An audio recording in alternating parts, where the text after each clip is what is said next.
रेगिस्तान के उस पार जो चमक दिख रही थी वो सिर्फ रोशनी में थी। हवा में एक अजीब सी गूंज थी, जैसे कोई पुराना मंत्र फिर से जाग उठा हो। लड़का धीरे धीरे खड़ा हुआ। उसने अपने हाथ में पकड़े जादुई स्कार्फ को कसकर थाम लिया। लोमड़ी ने कान खड़े किए। उसकी आंखें बता रही थी कि खतरा अभी पूरी तरह टला नहीं है। वे दोनों आगे बढ़े। जैसे जैसे चमक पास आती गई, रेत अपने आप पीछे हटने लगी।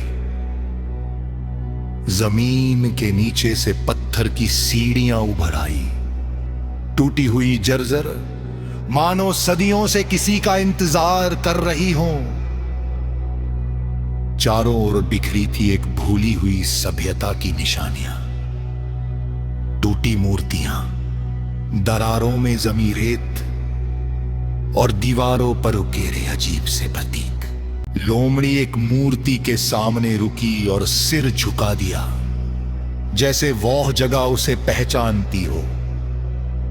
तभी एक विशाल पत्थर की दीवार उनके सामने खड़ी हो गई।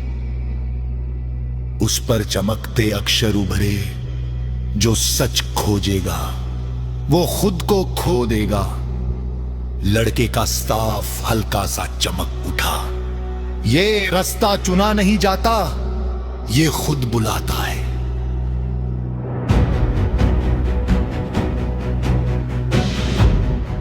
दीवार के बीच 3 द्वार प्रकट हुए। एक से ठंडी हवा बह रही थी, दूसरे से आग की लपटें उठ रही थी, तीसरा पूरी तरह शांत था। लोमड़ी बिना झिझक तीसरे द्वार के सामने बैठ गई। ना डर, ना हड़बड़ी, बस भरोसा। लड़के ने गहरी सांस ली और आगे कदम बढ़ाया। जैसे ही वे अंदर पहुंचे, चारों ओर अंधेरा फैल गया।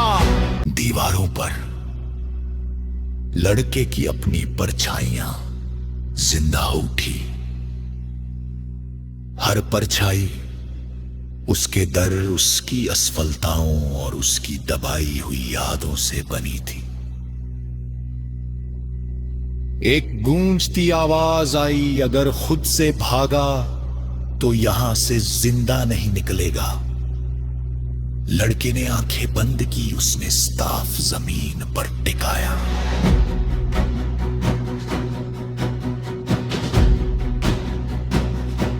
रोशनी फैली और परछाइयां धीरे धीरे मिटने लगी। लोमड़ी उसके कंधे पर चढ़ गई। ये लड़ाई वो जीत चुका था। अंधेरा हटते ही सामने एक विशाल कक्ष खुला। बीच में हवा में तैरता हुआ एक चमकता पत्थर।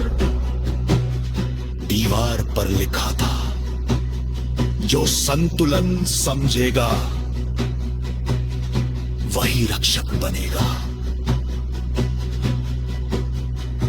लड़के को पहली बार समझ आया, ये यात्रा मंजिल तक पहुंचने की नहीं, खुद को समझने की है। उसने हाथ आगे बढ़ाया। पत्थर ने तेज रोशनी बिखेरी। रेगिस्तान दूर कहीं फिर से चमक उठा।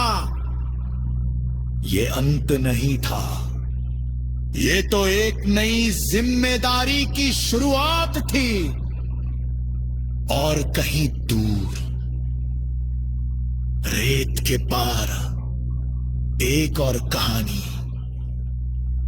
जन्म लेने को तैयार थी।